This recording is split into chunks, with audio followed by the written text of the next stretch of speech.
le gouvernement fédéral du Nigeria aurait suspendu l'évaluation et l'accréditation des diplômes obtenus en République du Bénin et au Togo, suite à des informations indiquant que des Nigérians obtenaient frauduleusement des diplômes universitaires dans ces deux pays. La presse nigériane révèle ce matin qu'Augustina Obilor-Duru, porte-parole du ministère fédéral de l'Éducation, a annoncé ce mardi 2 janvier 2024, que le Nigeria a suspendu l'évaluation de diplômes obtenus au Togo et au Bénin après avoir découvert que certains Nigérians utilisent des moyens néfastes et des méthodes sans scrupules pour obtenir un diplôme dans le but ultime d'obtenir des opportunités d'emploi pour lesquelles ils ne sont pas qualifiés. Cette suspension, selon les mêmes sources, demeure en vigueur en attendant les résultats d'une enquête impliquant les ministères des Affaires étrangères et de l'Éducation du Nigeria, ainsi que les deux pays concernés, le département de la sécurité d'État, DSS, et le Corps national de la jeunesse,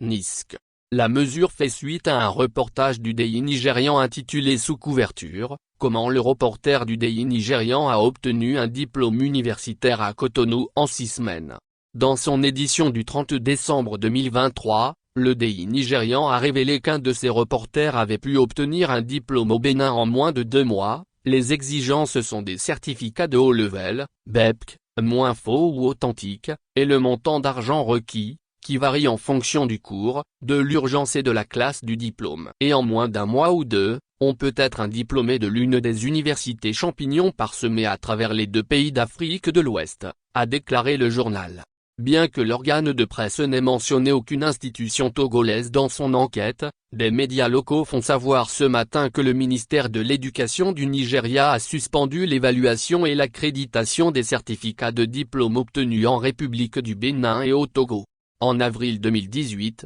le gouvernement nigérian, dans sa lutte contre la prolifération des diplômes de qualité inférieure, avait annoncé la mise sur liste noire de certaines institutions douteuses au Bénin, au Cameroun, au Ghana et au Togo. Adamu, alors ministre de l'Éducation, avait constitué un comité de 16 membres chargé d'examiner les 40 000 Nigérians titulaires de diplômes obtenus dans des institutions tertiaires étrangères.